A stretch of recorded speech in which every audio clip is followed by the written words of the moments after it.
Hello നമസ്കാരം. അപ്പോൾ ഇന്ന് നോക്കാൻ പോകുന്നത് കേരളത്തിലെ കോപ്പറേറ്റീവ് ഇൻസ്റ്റിറ്റ്യൂഷൻസും അതിൻ്റെ ഹെഡ് ക്വാർട്ടേഴ്സ് എവിടേക്കാണെന്നുള്ളത്. കൂടുതൽ കോപ്പറേറ്റീവ് ഇൻസ്റ്റിറ്റ്യൂഷൻസും വരുന്നത്, അതായത് ഹെഡ് ക്വാർട്ടേഴ്സ് വരുന്നത് ട്രിവാൻഡ്രത്താണ്. അപ്പോൾ അത് ലാസ്റ്റ് പറയാം.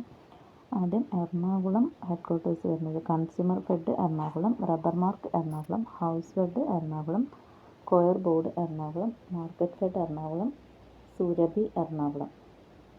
അടുത്തത് റബ്കോ, ട്രേഡ്കോ, ദിനേശ് ബി ഡി അഗ്രികോ. ഇത് നാലും Kannur. SPCS Kottayam, rubber board Kottayam, coir fed Alappuzha, ലാഡർ കോഴിക്കോട്, പാഡിക്കോ മാത്രമാണ് പാലക്കാട് ഉള്ളത്. അടുത്തത് ബാക്കി ഇനി വരുന്നതെല്ലാം ട്രിവാൻഡ്രമാണ് headquarters. Kerala bank, seri fed, കാര fed, CSEB, Matsya fed, KICMA, SC/ST fed, KS card bank, Kerala state cooperative union, tex fed, coins, Hantex, KCMMF, tour fed, Vanitha fed. ഇതെല്ലാം വരുന്നത് ട്രിവാൻഡ്രമാണ് ഹെഡ് ക്വാർട്ടേഴ്സ്.